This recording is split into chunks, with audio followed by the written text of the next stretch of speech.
Olá, galerinha! Sejam mais uma vez bem-vindos e bem-vindas. É um enorme prazer estar aqui com vocês.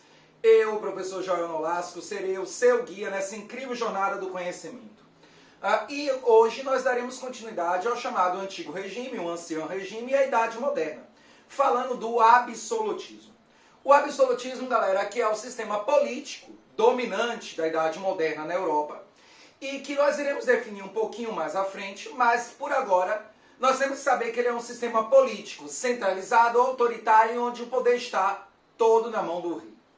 O que levou ao processo de estabelecimento do absolutismo? Primeiro, lembre, durante a Idade Média você teve um desenvolvimento econômico, social, político, você teve um desenvolvimento que levou ao surgimento o ressurgimento das cidades, das moedas, do grande comércio, mas depois veio acompanhado por crise climática, crise econômica, produtiva, fome, miséria, revoltas, caos. Os camponeses começaram a invadir as vilas, as cidades, os feudos, os palácios feudais e barbarizar.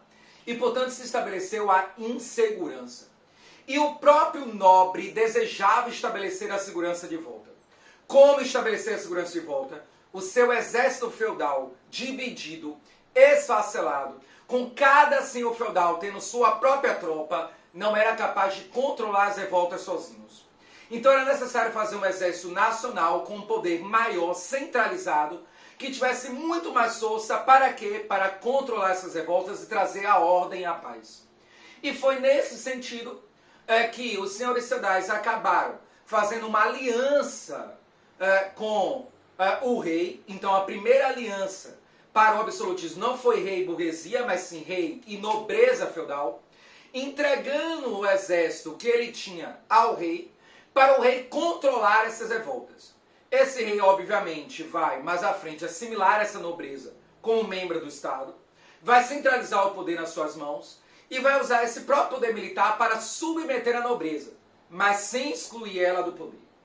Um segundo elemento aí que vai emergir como causa do absolutismo é o desejo da burguesia de participação política.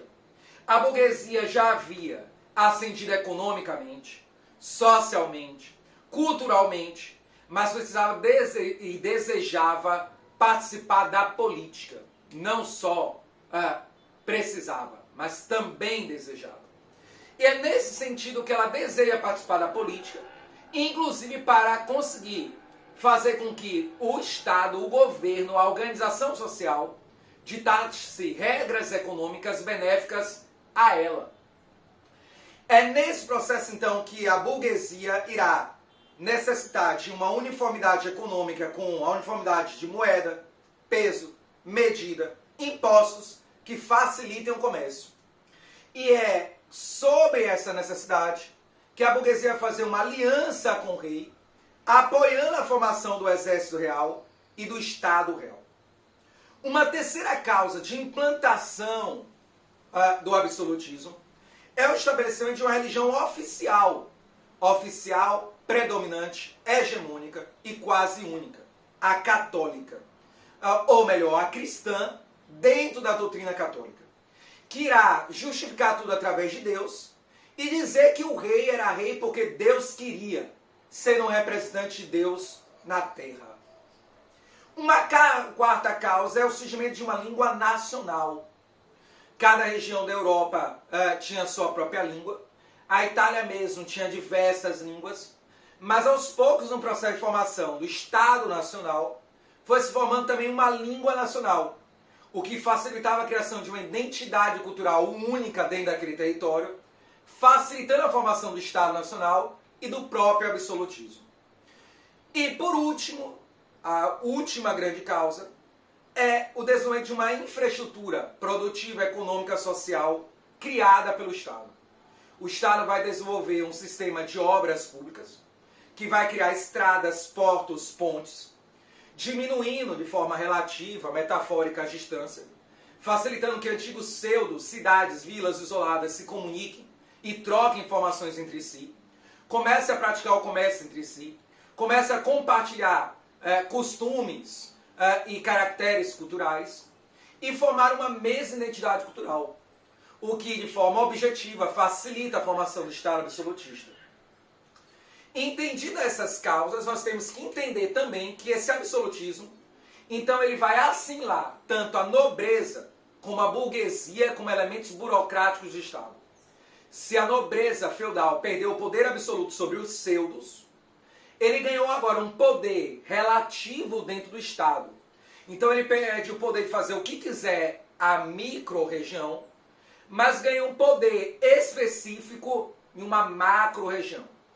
Já a burguesia, ela agora vai ser assimilada também como funcionária pública do Estado, assim como a nobreza, para ajudar o rei a governar. E vai começar a ter influência burocrática dentro desse Estado.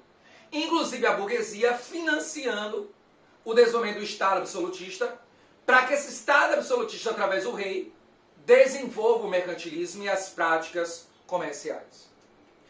Entendidas as causas do mercantilismo, e se ficou com alguma dúvida, pode colocar a perguntinha aí embaixo. Agora nós temos que definir o que é o absolutismo. O absolutismo é compreendido como um regime de poder, um regime de organização de poder, de organização da sociedade, onde o poder está todo concentrado nas mãos do monarca, do rei. E esse rei passa a se identificar com o próprio Estado, ele passa a ser visto como o próprio Estado. No sistema absolutista, então, o poder está centralizado na mão dos reis, ele governa de forma autoritária absoluta e inquestionável, e não há uma tripartição do poder, porque ele exerce ao mesmo tempo o poder executivo, o legislativo e o judiciário. Esse rei, então, passa a ter poderes absolutos de governar, seja porque ele deve manter a ordem, a paz, como se dizia os teóricos laicos, ou porque era a vontade de Deus como representante de Deus que ele era. Isso significa que no sistema absoluto, o rei é o próprio Estado. Como Luís XIV diz, l'État c'est moi, o Estado sou eu. Porém, não esqueça que por mais poderoso que ele fosse, por mais inquestionável que em teoria sua palavra fosse, esse rei deve governar em nome das elites dominantes. E ele deve satisfazer os interesses daqueles que lhe apoiam e lhe mantêm no poder. No caso, a burguesia e a nobreza. Pois nenhum poder é forte o suficiente para governar de forma isolada. Esse absolutismo, galera, ele pode ser baseado em duas formas de teoria. As chamadas teorias laicas, aquelas que definem o absolutismo por um viés meramente racional, dizendo que o Estado deve existir em nome da paz e da ordem e que tem como principal representante Maquiavel, e um outro representante mais à frente, quase contemporâneo, Hobbes, mas que nós iremos analisar melhor quando nós falarmos de renascimento cultural, e as teorias religiosas, as teorias absolutistas de origem divina, que dizem que o poder do rei emana de Deus, porque Deus colocou ele lá e só ele pode retirar. Essas teorias de origem religiosa têm sua origem nas estruturas medievais. Lembre que o rei era um nobre, e como nobre um ser superior, que portava o espírito superior de Deus. Como o rei era o mais superior de todos os homens e o mais próximo a Deus. Não é à toa que lá na Idade Média ele praticava aqueles rituais de cura, lembra que a gente falou? Onde ele colocava a mão sobre a cabeça das pessoas, as pessoas confessavam seus pecados, pediam a Deus para curar, e Deus curava por intermédio do rei. Isso vai avançar na Idade Moderna para dizer que o rei é uma pessoa tão próxima a Deus que fala e ouve a Deus. E, portanto, ele passa a representar o Deus na terra. E, portanto, o seu poder é concedido por Deus. Em uma sociedade europeia, cristã, católica, isso legitimava o poder do rei. Porque questionar o rei era questionar ao próprio Deus. Finalmente, nós temos que lembrar que essas teorias dizem que esse rei tem dois corpos. Um mortal, pecador humano, que age nas relações pessoais. Então, como indivíduo, o rei poderia falhar, poderia errar, porque ele era um ser humano como qualquer outro. Um outro corpo imortal e sagrado, que era o espírito de honra que Deus lhe dava. E era esse espírito de honra que governava o Estado absolutista em nome de Deus.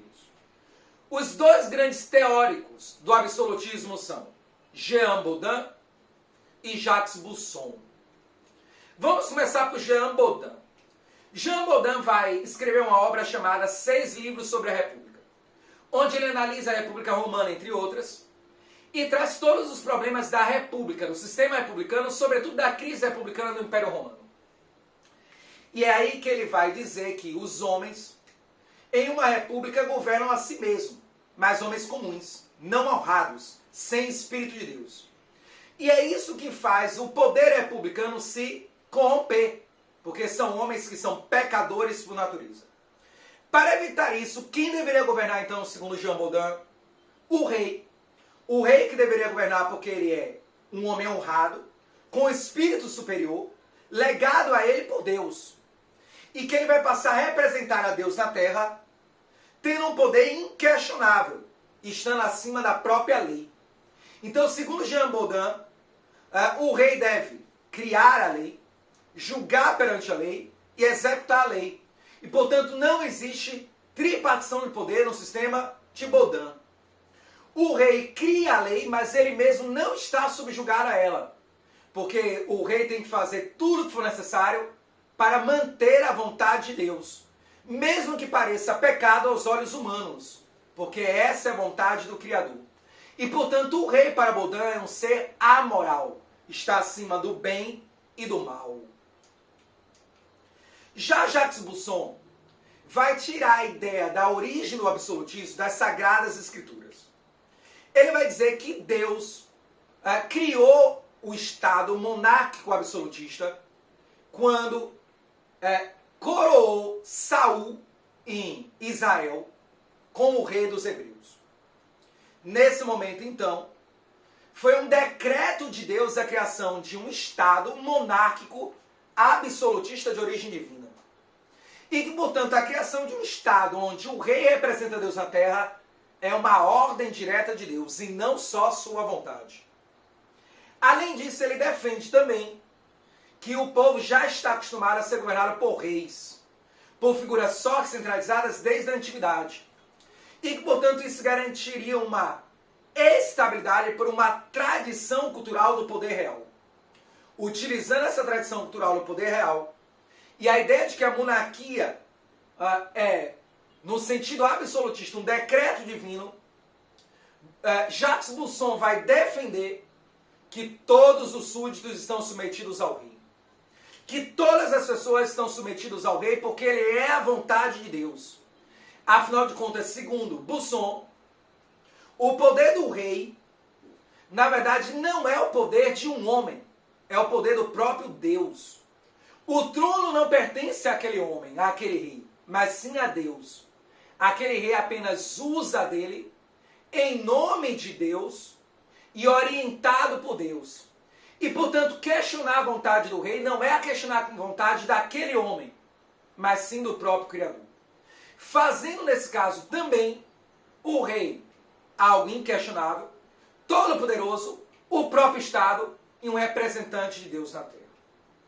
Em qualquer um dos casos, nós vemos que o rei é o próprio Estado.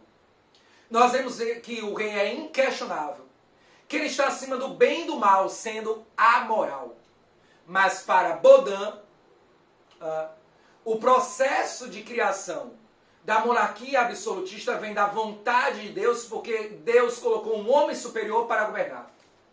Para Busson, vem de um decreto direto de uma ordem objetiva e de uma necessidade de manter a paz e ordem pela tradição do poder real. Entendido isso, galera, nós basicamente entendemos o absolutismo. Mas precisamos agora definir quais são as características desse governo nacional, moderno, absolutista. Primeiro, existem fronteiras delimitadas, que definem o território do país, da nação, governado por esse rei. Há uma uniformidade econômica, que estabelece uma única moeda, o mesmo sistema de impostos, que estabelece o mesmo sistema de pesos e medidas. Terceiro, há um exército permanente sob o controle do rei, porque o rei deve ser o único a ter o direito de usar a força sobre o povo. Quarto, O poder está todo concentrado na mão do rei, porque ele é o próprio Estado que cria a lei, julga perante a lei e executa a lei. Quinto, a formação de uma burocracia do Estado, formada por burgueses e, sobretudo, nobres, que exercem certas funções em nome do rei, ajudando eles a governar. Finalmente, a lei é a palavra de Deus.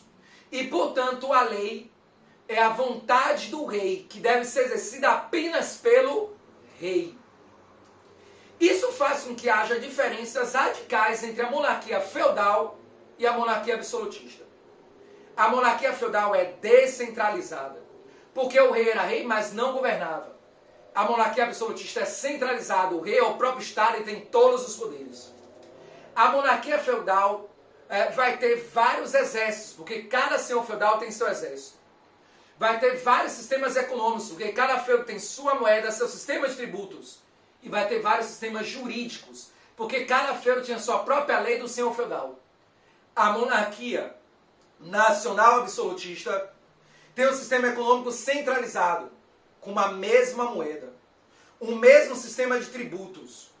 Tem um sistema jurídico unificado, porque a lei é a vontade de Deus através do rei e executá-la por ele.